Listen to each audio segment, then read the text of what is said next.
It's Maya Angelou. I heard Maya Angelou say, or if you ever heard her quote, she says, "People will forget what you say, they'll forget what you did, but they'll never forget how you make them feel." My wife has that on her in her office, and I read that every day, and it's so true. I mean, people will forget anything you say to them, but boy, if you make them feel good, they'll remember you.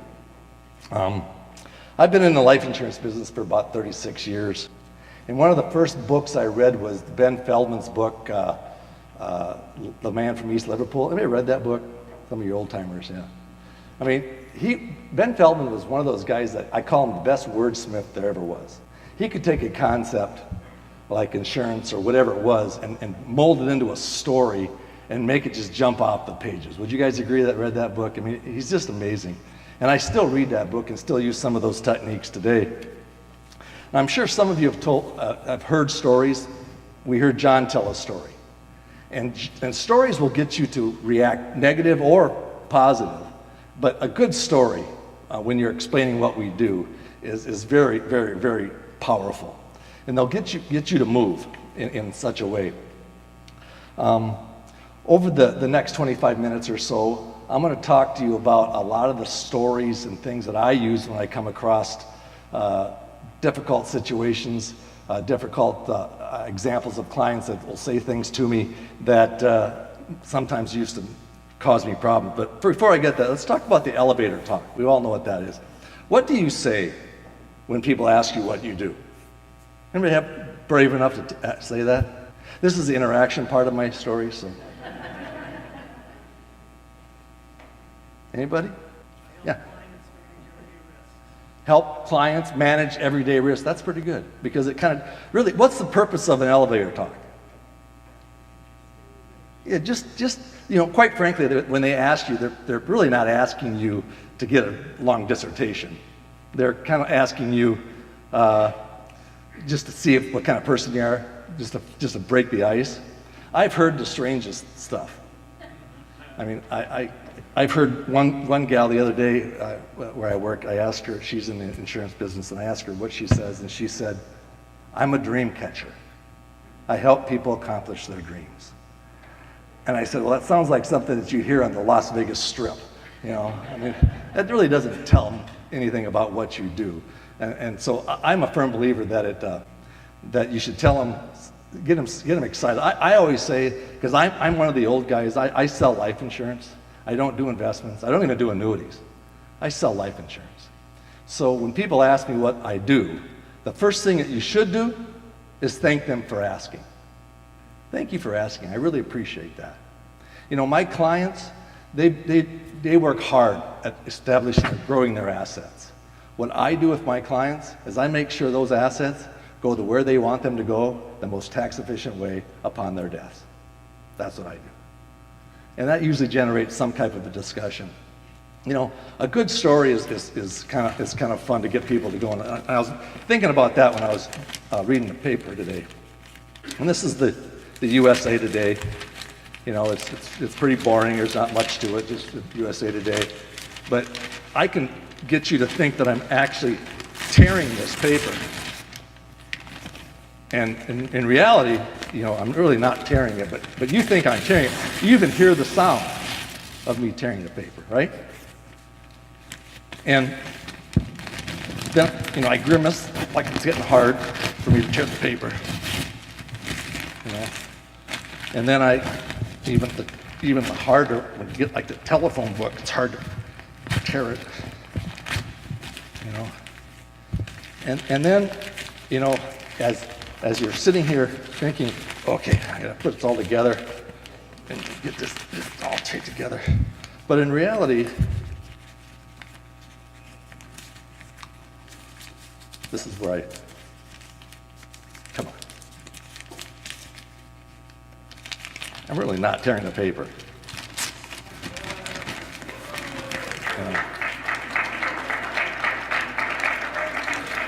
But that's a story that got you to react, didn't it? I'm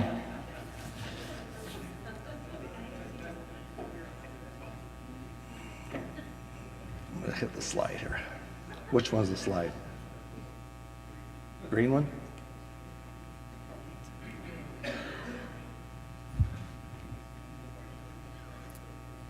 Not working. There we go. First thing you do when you're setting the stage for a appointment, what I do, how do you set the stage for your client meetings? What I do is I make sure that they know that they're going to talk about wealth transfer or wealth transition or whatever you want to call it. But my clients are coming to me about transferring their wealth. And I tell them that there's usually three things that I want them to think about. In order for them to make the best part of my meetings, they have to have three things. One thing they have to know is they have to have leave-on money. You know the difference between leave-on and live-on, right? Leave-on money, money that's going to be left over after their death.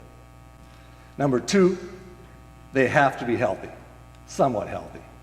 We all know the clients that are, I always say that stay away from the two C's, cancer or cardiac. Stay away from those two things, with cardiac cancer. And three, which is very important, they have to love someone. Because if they don't love someone, you have no shot at selling them any insurance. There's no shot. We've all had those clients that say, I don't give a crap what happens to me when I die, right? You kind of run from those people. Don't even talk about that. So those are the three things that I when I set up the meeting. Now, the next few things are some comments that I get a lot. How many have heard this? Now, my first reaction is, well, it's not a religion, right? But of course, but I'll tell you a story. This is another story. I had a client, he was from the country of India, and he came into my office. We were going to do a meeting about wealth transfer, and he had his wife, his son is in the business, and his son-in-law, his daughter-in-law who was pregnant. And they came in my office, nice man, and the first thing he said to me, he says, Dylan, I do not believe in life insurance. And I shook his hand, and I said, okay, but 30 years ago, I would have probably gotten an argument with him, right? But the wiser me kind of took a step back, and I said, that's fine, no problem. So we sat down, and I used this, and this is something that it's so simple on a white board. I draw a T-chart and put the IRS in the middle, inside and outside. What that means is inside your estate, I list all your assets that you have inside your estate. And then the IRS, I say, is a wall. Can't get through it. There's only a few ways you can get through that wall. I talk about gifting and using their lifetime exemptions and charities. Those are, getting. And I said, my job is to make sure and I draw this on the board, is to make sure we get all these inside assets, get them outside and protect them, and so you don't have to pay tax on them. It's very simple. So I went through that with Mr. Patel, and we got through everything, and I showed him how to use charities, and I showed him how to use grant to retain annuity trust, all the acronyms that everybody in this room knows about. And we got to the end, and I said, now there's one thing you could do, is you could take $2,000 from the inside of your estate and put it on the outside of your estate, draw a circle around it, and I said, and control it somewhat, and then immediately grow it to $6 million from day one with a stroke of a pen. And he looked to his wife, she says, yeah, that's pretty good. And he says, that's cool. He said, that sounds too good to be true. I said, the problem is, Mr. Patel, you can't have it. And he said, well, why not? And I said, because you don't believe in it. And he said to me, you're good. And it's a great icebreaker, but it's not what you say, it's how you say it. If I would have said, buy life insurance and buy $6 million, he would have just shut me down. But if you say it that way and then take it away from him, he looked at me, and he bought it, by the way. And he put $2 million in a trust and single premium, a guaranteed universal life. From my friends at Principal back there, I'll give you some plug, Principal. I got that business for Principal. He's not even watching. Come on, give me a plug. But guaranteed universal second to die from Principal. It happened to be in Des Moines, Iowa at the time, so he had a relationship with Principal, and I said, I don't care what company, I'll use Principal. So that's one.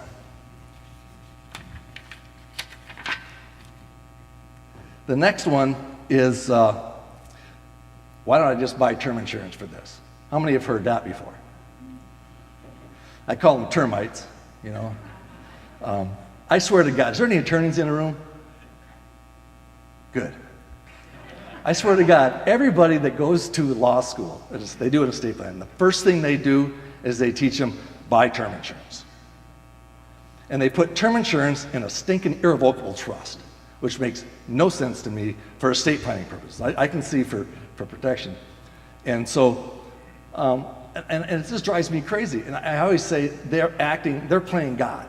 They're going to tell the client when they're going to die. So let's buy term insurance. And I think the reason they do it is because they get freaked out by the cost of permanent insurance, and that dollar figure scares the bejeebies out of them.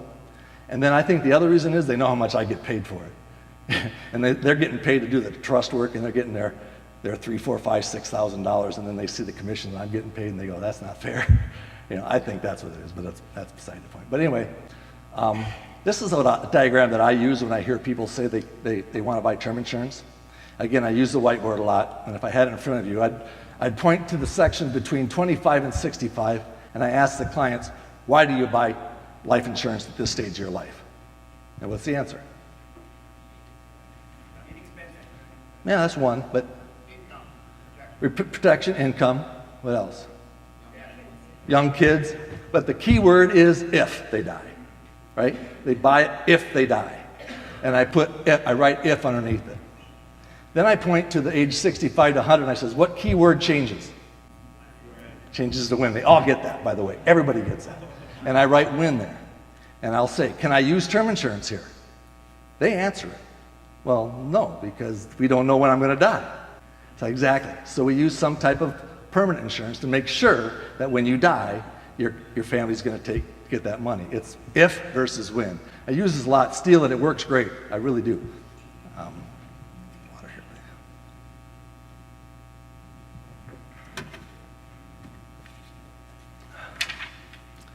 Okay, next one.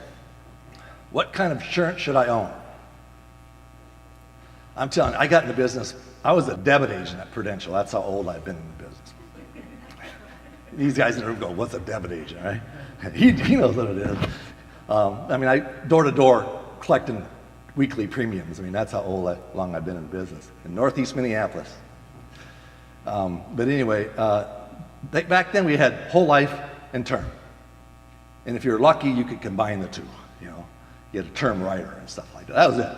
And then we had the rate book, the rate book. We call it the pocket rocket. You pull it out and it'll cost you this. So things have changed, right? We've got universal life index, universal life variable life. Oh gosh, it goes on and on. So they say, what kind of insurance should I own?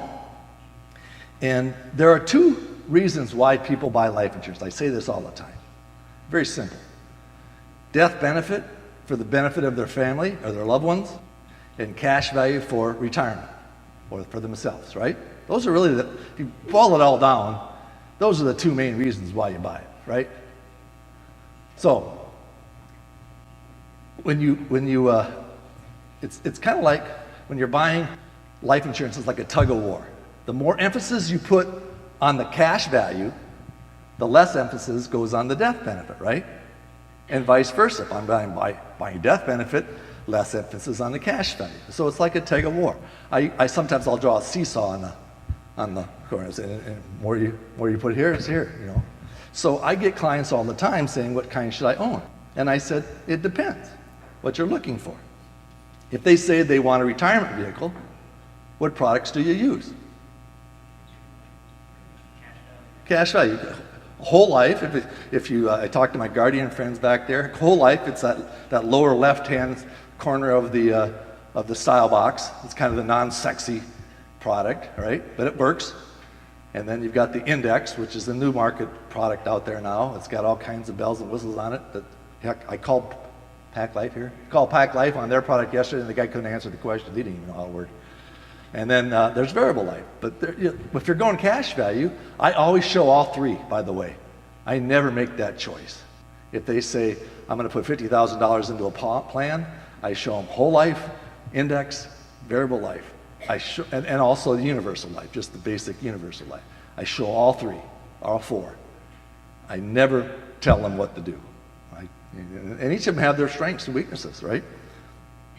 I'm telling you what, I get So many times I get an underfunded variable life policy. All the time. So all of you out there that are doing that, thank you. Because it's easy. And the clients get really upset when you show them, hey, listen, you needed $2 million of life insurance. And the agent sold you $2 million of variable life and underfunded it. They didn't fund it up to the max. And guess what happens like that? It doesn't look too good. 10 years from now, it doesn't look too good. And they get upset. So I'll give an example. If you had a client, a 35-year-old man that wanted to contribute $14,000 a year to an insurance plan, and he needed $2.5 million, what I would sell him was $12,000 and a max funded $500,000 VUL or index. So I max funded it up to the limit, and $2,000 a year for a $2 million term policy. That's how you do it. Because nobody's going to come in after me and replace my stuff.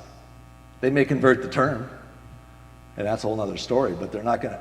But instead of selling them a $2.5 million VUL and put $14,000 in it, it'll look like dog manure 10 years from now. So that's how I love when I see underfunded policies.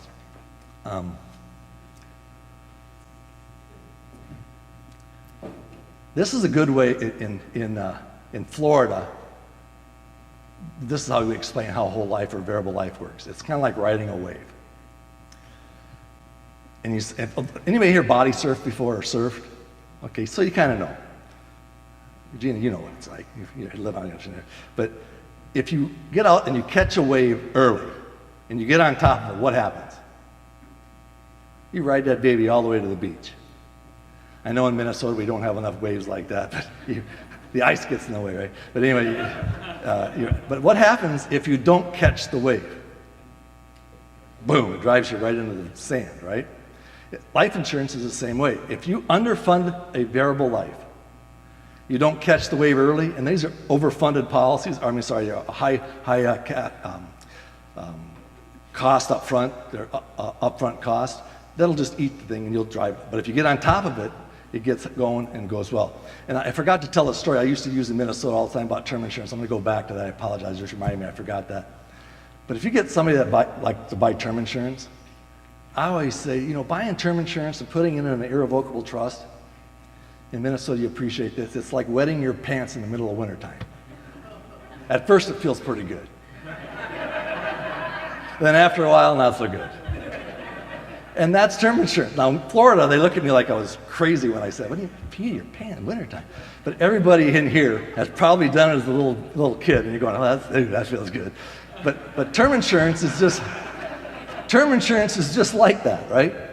At first, it's cheap, so it feels really good. And then about 19 years into it, it's about to expire, and you paid all that money and you didn't die. Yeah, that's kind of stinky. So anyway, reminded me I forgot that story, but I use it all the time. I used to use it more in Minnesota than Florida. Okay. How about this one? How many have heard that one before? Why do you think you hear that?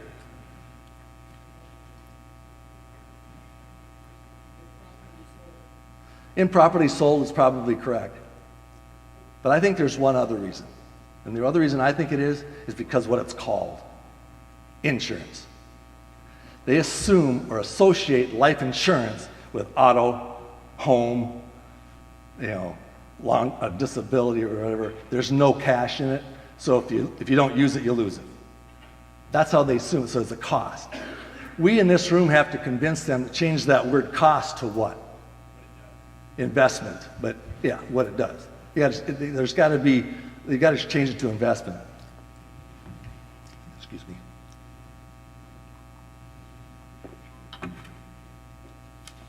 I had a 78-year-old female that she was worth about $5 million. And her husband had died, and she had 3 kids, and she wanted to leave as much money. There was going to be some leave-on money, so she wanted to leave as much money to her children as she could. She was 78 years old. She was pretty healthy. And she loved zero-coupon bonds. Everything she owned was zero-coupon bonds. Clipping coupons at about 2-3%, and that was good for her. And I said, if I could find you a 4% tax-free zero coupon bond, would you buy it for your children? And she said, sure. So I showed her taking $1 million, putting it into, didn't have to put it in a trust because she's underneath the exemption, and bought a $1.8 million guaranteed UL. And the internal rate of return at her age 90 was 4%. And so I said, you know, she said, well, this is kind of a no-brainer. And I said, yeah, the only risk here is you live too long. And even then, at age 100, it was 2.78. So you just bought a 2.78 tax-free zero coupon bond if you died at age 100. And she says, well, I can't get that now.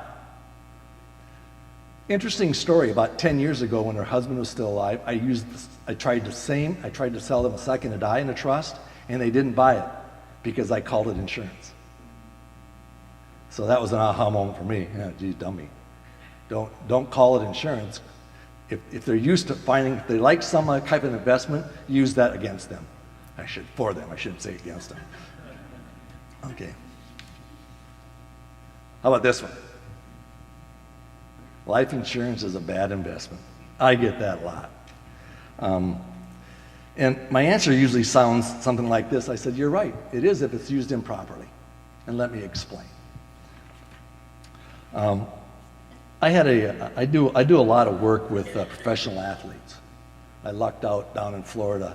There's a lot of professional athletes, and I literally lucked out. I was having a drink at the Dirty Martini, you know where that is, and a guy sat next to me, and we just started talking, and he asked me what I did, and I told him, and he was an agent for a bunch of professional athletes, and there's a lot of, obviously, professional baseball teams down there in the spring break, and he and I hit it off, went golfing with him about 2 or 3 times, and now I get in front of, and you would know a lot of the clients that we meet.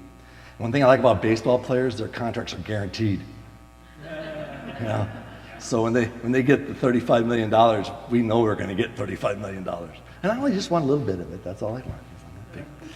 So I said, this 35-year-old baseball player said, I've always heard life insurance is a bad investment, that I should steer away from it. And I said, well, it could be if it's structured wrong. But here's some of the things I want you to focus on. It's got a guaranteed cash accumulation. It's tax-deferred growth and tax-favored distributions. You've all heard this before. Not directly affected by market conditions. Strong dividend history. Attractive internal rate of returns. Income distribution is not treated as net investment income when Medicare is concerned. And that's important. Access to it prior to 59.5. That's key to baseball players because their contracts usually end around when they're 40 or 35, 40, and they're looking for income to get them to retirement. And then guaranteed income tax-free completion death benefit. Okay? And this is a sample of what we did with this guy. We had $500,000 annual premiums for 10 years, so they totally paid $5 million into this contract. Then at age 50 through age 70, from age 50 to 70, 21 years, we took out $556,000 a year tax-free for a total withdrawal of $11.6 million on a $5 million investment, tax-free. What product did I use?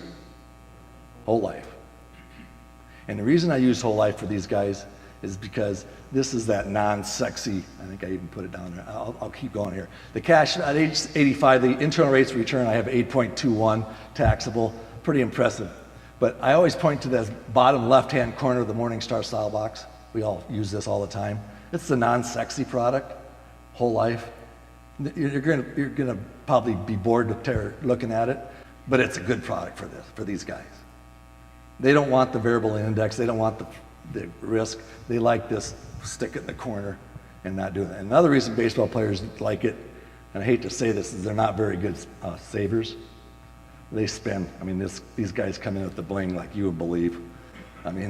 The cars and the bling, they really spend it when they get it. So this is just a private pension, so to speak. So I use this product a lot for that particular client. But that was a pretty good case. I'd take those all day long.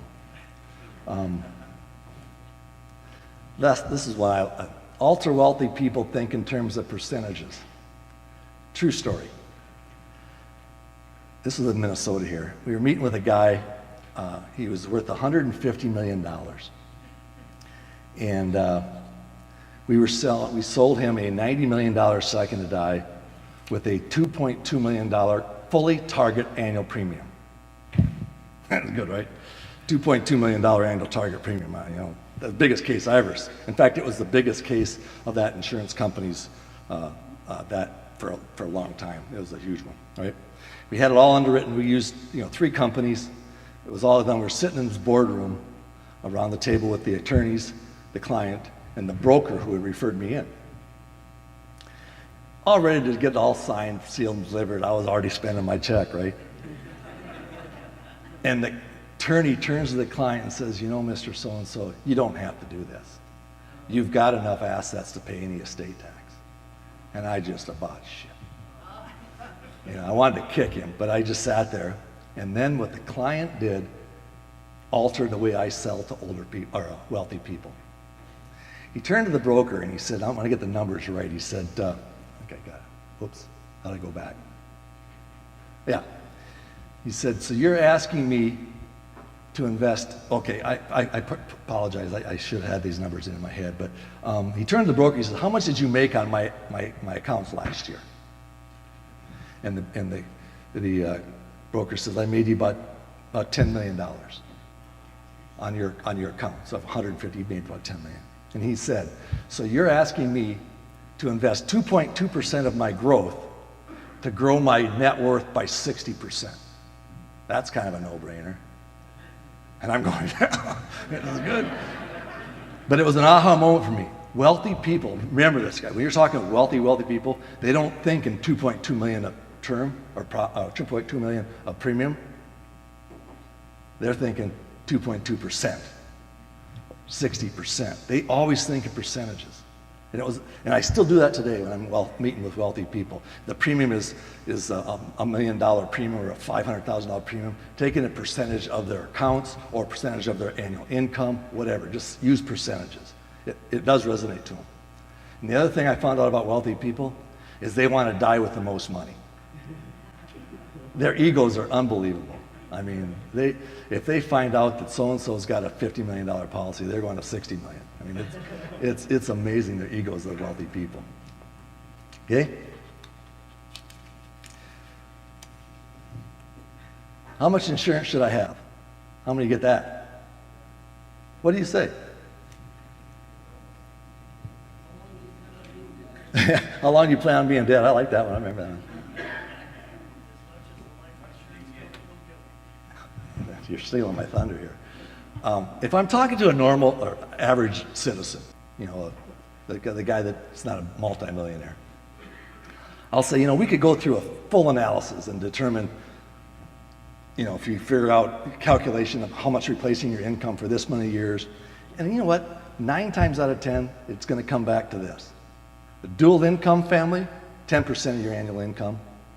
If it's 7%. If it's a single income, it's 10%. It's amazing how many times that comes true. Guy making 100,000, and he's the only breadwinner, he should have, what, $1 million, minimum. It's amazing how that works. So that's what I use. But when I'm talking to the mega wealthy, I say, as much as I can get you. And they don't understand that. I'm saying, listen, in your world, they cap how much they're going to give you. When do you let caps be unused? They never do. If you talk to Donald Trumps of the world, if they tell him you can have this, he tries to get this, right? So I always say, let's get as much as we can get. Let's take as much as we can get.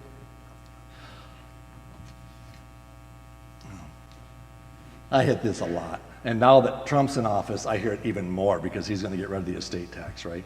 It's going to be gone. I'm under the gift tax exemption of 10.8. I don't need to buy any life insurance. I get that probably, 5 times a week. Easy. And what do you say? Great. I say, you're right. Unless it's positioned improperly, I'll say, we can set up strategies now that are not in concrete, they're more in mud. And we can work with them. If it holds its own, if they get rid of the estate tax and it still makes sense to do this, you can keep it, or you can get rid of it, one of the two. So I don't tie them into something in concrete. I had a client that said this to me, and the first thing I say is this, and you maybe heard this. I'll say, do you know the name of your great-great-grandparents? Normally they don't. Those of you who've been at TOT probably heard this story because I use it a lot. And I'll say, do you think you'd know the name of your great-great-grandparents if they were giving you $100,000 a year? And they all say, yeah. And then I say this, how would you like to be that great-great-grandparent? How would you like it if every linear descendant from now and forever gets a birthday gift from great-grandma and grandpa Martin? Every linear descendant from now until eternity. I'm telling you, first of all, grandpas love that. Grandmas, I've found, they want to give the money now. They want to spoil their grandkids now, but grandpas want to leave a legacy. We want the name on the water tower, that's just kind of guys got big egos, right? But grandpas love this, and they all think of the Rockefellers and the Paris Hiltons, and they think of the big numbers. But I say we can do it on a smaller scale. And I said, during your lifetime, figure out what percentage you want to give a grandchild for their birthday. Let's say you want to give them a $2,000 gift. Start now. Gift that now while you're alive. In this case, we took $50,000 a year and we also gifted it into an insurance trust and bought $2.5 million of coverage for this client. And then I use these words. Again, it's not what you say, it's how you say it. I say, you're going to give money while you're alive, but in order to keep that gift going after you're gone, we're going to supercharge that strategy with life insurance. Supercharge that strategy with life insurance. We're going to make it $2.5 million. And now that $2.5 million is going to take the place of you, and we're going to start giving out of that trust a percentage to every linear descendant forever and ever and ever. You put it in South Dakota, you put it in Delaware, and it goes on forever, as you guys know. I'm telling you, those are really nice little simple sales, $50,000, $20,000 annual premiums, and they love it. And it's so easy if you've got somebody that's going to have leave-on money. I highly encourage you to use that one. Another way to use this, and this is something I just came up with not too long ago, CPR. Client says, I don't need life insurance because I don't have an estate tax issue. I'll say, well, let me show you how to breathe some CPR into your estate plan. First, I'm going to show you that you can consume every stinking asset you own during your lifetime. They all love that, right? We're going to take all that. We're going to take a portion of it. We're going to protect it from creditors and your kids' bad marriages. They love that because the nincompoop son-in-law, we're going to protect it from them. And then at your death, we're going to replace everything that you just spent. And what that is nothing more than an irrevocable life insurance trust, second to die. We're going to take a little bit now, put it into a trust. You're going to spend everything else, and at your death, we're going to replace it all. So it's CPR, real simple, real simple.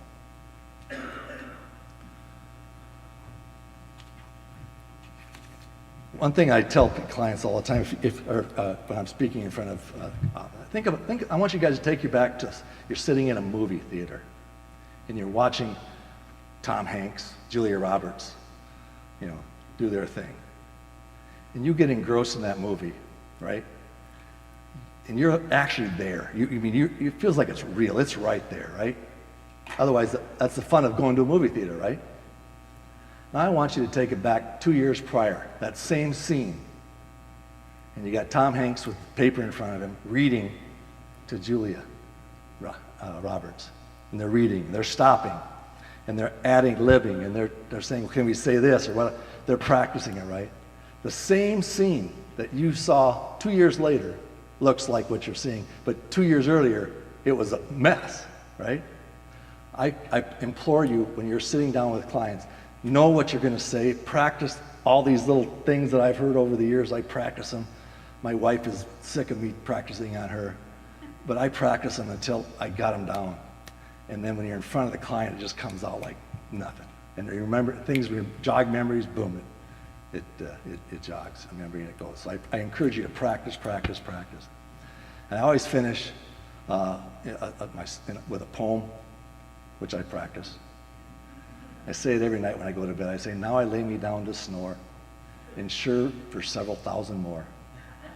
If I should die before I wake, my wife would get her first real break. If I should live for many years, my wife and I should shed no tears. We can hunt and fish and rest, come back our bucks with interest. In our old age, we keep our house and not live with our daughter's spouse. So thank God for the great endurance of the person that sold your life insurance. Thank you very much.